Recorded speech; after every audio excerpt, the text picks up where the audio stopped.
Assalamualaikum warahmatullahi wabarakatuh. Kami di sini kelompok 7.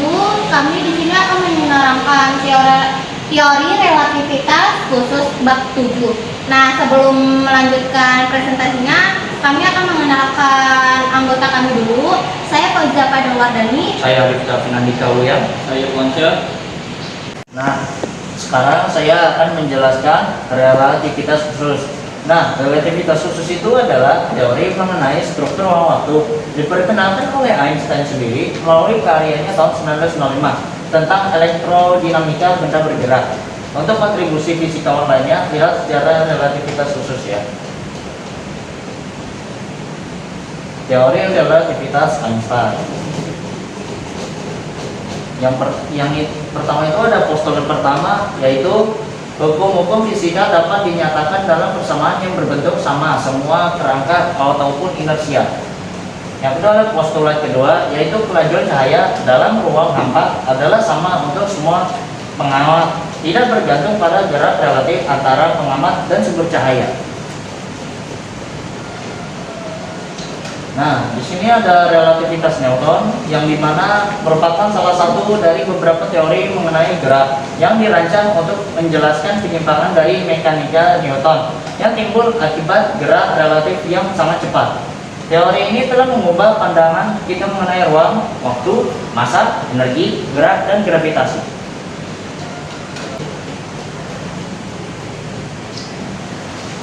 Yang kemudian ada transformasi Galileo, yang dimana transformasi Galileo adalah transformasi dari koordinat dalam suatu kerangka acuan ke sistem koordinat kerangka acuan lain yang bergerak konstan relatif terhadap kerangka acuan yang awal.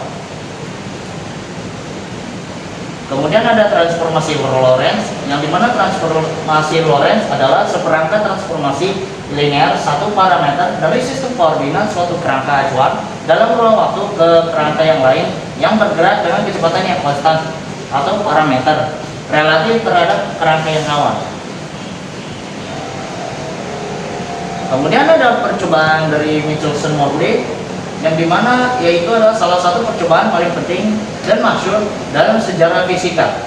Dilakukan pada tahun 1887 oleh Herbert Michelson dan Edward Morley di tempat yang sekarang menjadi kampus Case Western Reserve University di Cleveland, Ohio, Amerika Serikat. Massa momentum dan energi relatif dan besaran kinematika seperti waktu dan jarak.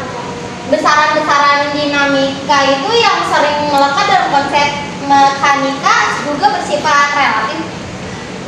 Bagi pengamat pada kerangka tertentu, contoh massa benda tidak lagi mutlak tetapi menjadi sebuah besaran yang relatif. Lanjut. Nah, relatif kecepatan itu kelajuan cahaya yang ruang hampa adalah konstan. Untuk semua pengamat tidak bergantung pada gerak sumber cahaya maupun pengamat tidak ada kecepatan yang melebihi kecepatan cahayanya. Lanjut. Di sini ada gambarnya. Nah, di sini kan pengamat 1 sama pengamat 2. Kecepatannya itu pengamat 1 itu tidak ada kecepatannya karena tidak ada benda yang dia taiki atau kecepatan yang dia laju. Nah, di pengamat 2 itu ada kecepatan yang dia naiki. Kayak skateboard, kayak dia langsung melaju kecepatannya, itu relatif kecepatan. Di sini ada massa, momentum, dan energi relativistik. Di sini kita akan menjelaskan massa relativistik, momentum relativistik, energi relativistik, dan hukum kekebalan energi relativistik. Next. Di sini massa relativistik. Massa relativistik adalah suatu massa suatu objek yang berada dalam keadaan diam disebut massa diam. Terus massa relativistik sendiri adalah massa suatu objek yang sedang bergerak dalam kecepatan relativistik. Next. Berikut adalah rumus matematisnya.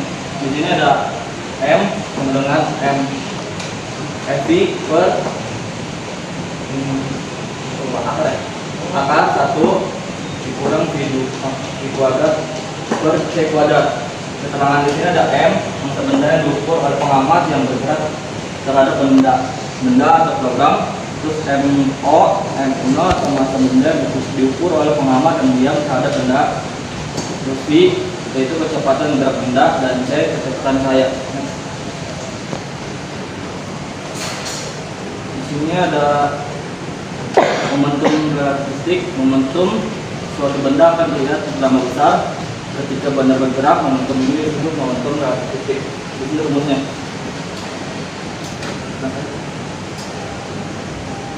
Di sini ada energi relativistik. Energi relativistik adalah menurut Einstein, energi relativistik merupakan perkalian massa dan juga keluarga kecepatan mutlak. Pada energi ini memiliki kemungkinan bahwa energi dan massa dapat setara, sehingga pada hukum kali ini juga disebut hukum kesetaraan massa energi. Di sini ada yang terakhir, hukum kekalahan energi relativistik. Hukum kekalahan energi adalah salah satu hukum yang dirumuskan oleh fisikawan asal Inggris, yaitu James Pascal Joule. Hukum kekalahan energi berbunyi, energi tidak dapat diciptakan ataupun dimusnahkan.